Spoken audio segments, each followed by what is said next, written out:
Buenas tardes amigos, familia, iglesia que nos acompañan a través de las redes sociales. Dios los bendiga. En la tarde de hoy continuamos con reflexiones bíblicas y que es la que nos edifica, la que nos consuela, la que nos anima y nos fortalece a través de la palabra de Dios. Y en esta oportunidad he titulado a esta: Señor, ¿qué quieres que yo haga? Señor, ¿qué quieres que yo haga? Y pues en momentos de dolor, en momentos de aflicción, de enfermedad, etcétera, muchas veces solemos decir: Dios mío, ¿por qué? ¿Por qué me tenía que suceder esto a mí? ¿Qué he hecho para merecer esto? Algunos son tan insolentes, tan faltos de sabiduría, etcétera, que pues ofenden a Dios incluso y le dicen: pero Dios, tú que eres Dios, ¿y por qué permites que los niños sufran? ¿O por qué permites que me haya venido esto a mí? ¿Por qué esto? ¿Por qué lo otro? Pero en Juan 8, versículo 14, respondió Jesús y les dijo: aunque yo doy testimonio acerca de mí mismo, mi testimonio es verdadero, porque sé de dónde he venido y a dónde voy, pero vosotros no sabéis de dónde vengo ni a dónde voy.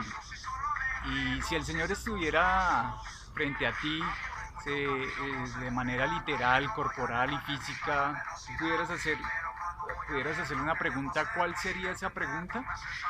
Muchas personas optarían por preguntarle: Señor, ¿qué quieres que haga? Y en este escenario pues le sucedió literalmente también en la Biblia a uno de los grandes personajes bíblicos. Y el Señor se apareció a un hombre llamado Saulo. Y esa es la pregunta que Saúl le hizo al Señor. En el libro de Hechos, capítulo 9, versos 1 al 6, Saulo le hizo esa pregunta al Señor. Y son dos preguntas muy importantes que cualquiera debería hacer en cualquier momento. La primera es: ¿quién eres, Señor? ¿Quién eres, Señor? Y para mí esta es crucial porque se trata de Él, del Hijo de Dios, del Cristo, del Mesías, de nuestro Salvador, del Maestro, quien nos compró por su preciosa sangre para darnos vida y vida en abundancia. Y después continuaremos abordando más esta pregunta, pero la que nos atañe en la reflexión de hoy es la segunda, y dice: Señor, ¿qué quieres que yo haga? Señor, ¿qué quieres que yo haga? Y pues no importa cuán sabios sean nuestros planes, cuán capaces seamos, sino que es mejor que nos aseguramos de estar en la voluntad de Dios, que nos aseguremos de estar en la voluntad de Dios. Así lo dice el profeta Jeremías en el capítulo 10, verso 23.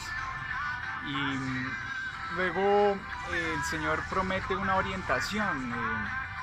Dice que Dios ha prometido guiarnos.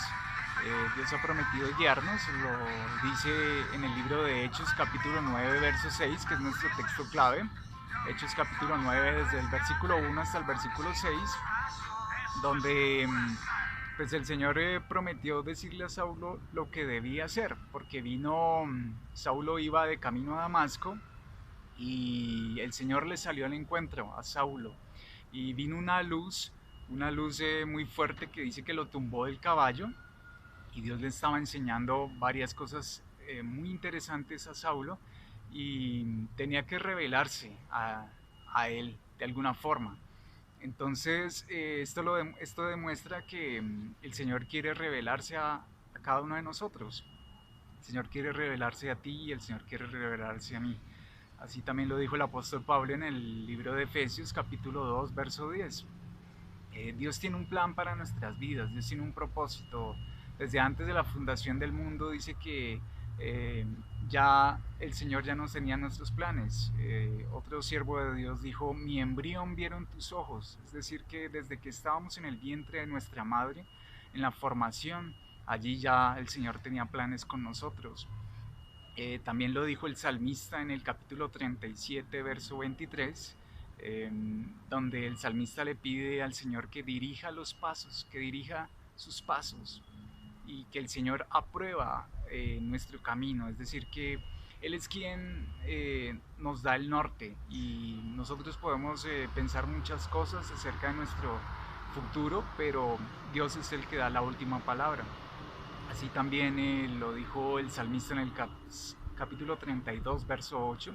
Salmo 32, verso 8.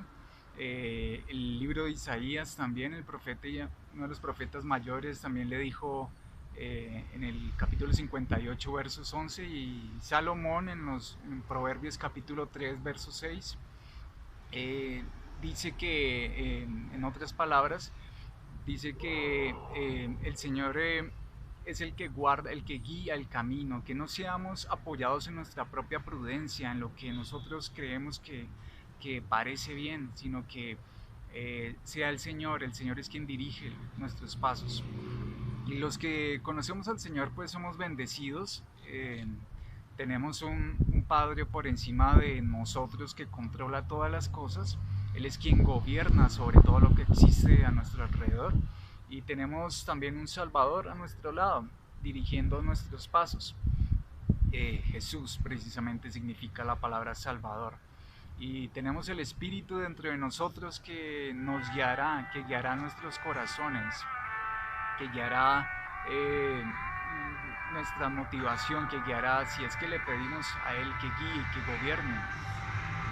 Podemos también conocer el liderazgo de nuestro Señor y conocer su voluntad, pero pues la voluntad de Dios llega de tres formas, de tres maneras, que vamos a estudiar rápidamente en esta reflexión y si Dios permite en la próxima. La primera clase de voluntad es la voluntad soberana de Dios, la voluntad soberana de Dios. Y esta voluntad pues siempre se hace, siempre se va a cumplir en nosotros. No podemos detenerla de ninguna forma porque es Dios quien decide qué hacer, quien decide cuándo, quien decide cómo, quien decide a quién, dónde y por qué hacerla, ¿sí? Entonces la voluntad soberana de Dios siempre se va a llevar a cabo. Y Dios es Dios y logra lo que desea hacer. Él no depende de nadie para poder hacer su voluntad. Es la voluntad divina que viene del Padre y que fue dada a través de nosotros. La podemos conocer a través de Jesucristo y de su Espíritu Santo, quien nos ayuda a hacerla realidad. Y su voluntad soberana es misteriosa también, porque hay misterios, es decir, hay cosas escondidas que nosotros no podemos entender con nuestra mente finita, puesto que hay muchas cosas que desconocemos.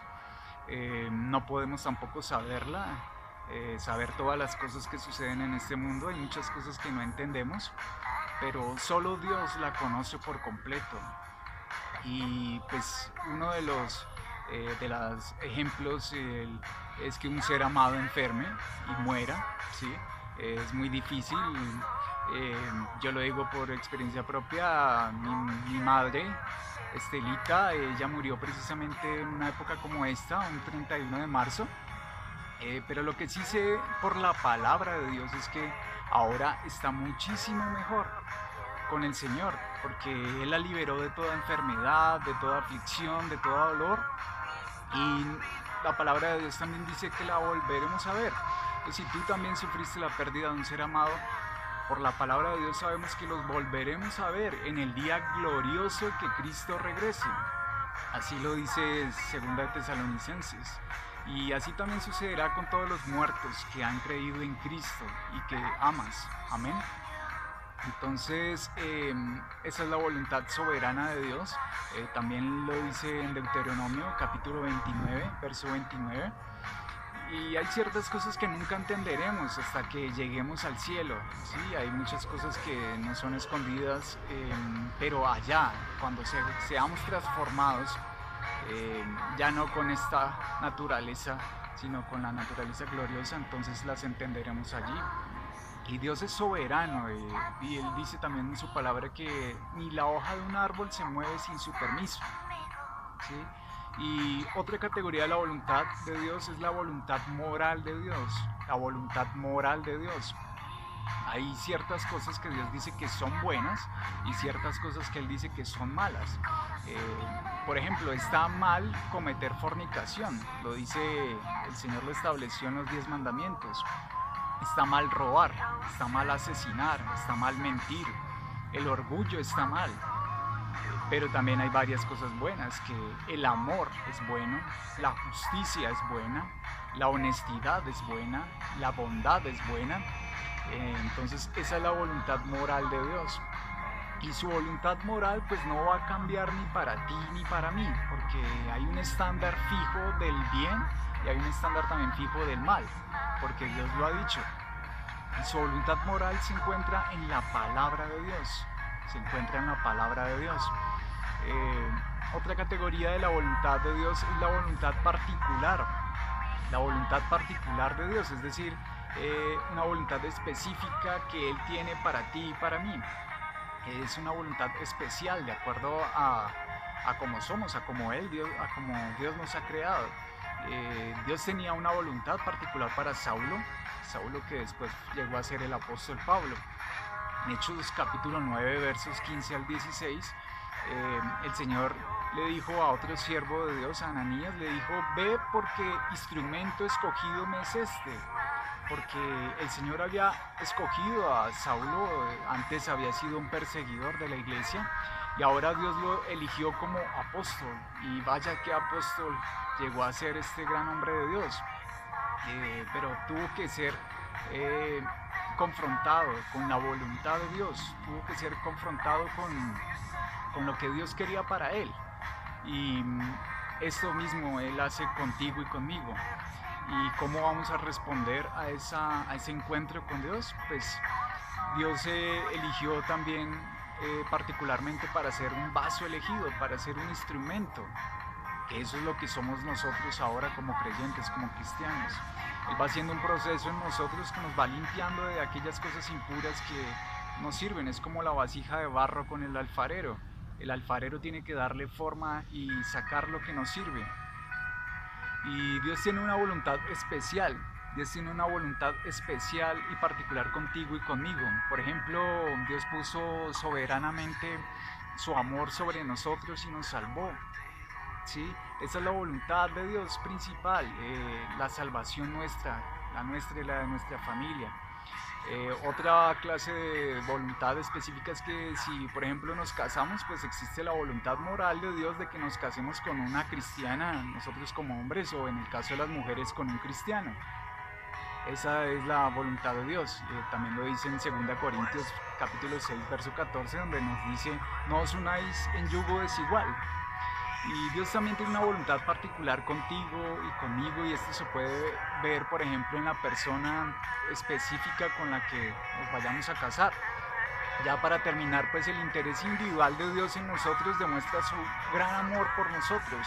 Así lo dice el salmista en el capítulo 121, verso 8, Mateo capítulo 10, verso 30. Y bueno, esta es la reflexión de hoy. Meditemos acerca de la voluntad de Dios, y claro está que no podemos llegar a comprenderla porque el primer paso es venir a Cristo. Entonces, si tú no has aceptado a Cristo, te invito a que lo hagas y vas a comprobar la voluntad de Dios, que es buena, que es agradable y que es perfecta. Dios los continúe bendiciendo. Nos vemos en una próxima oportunidad.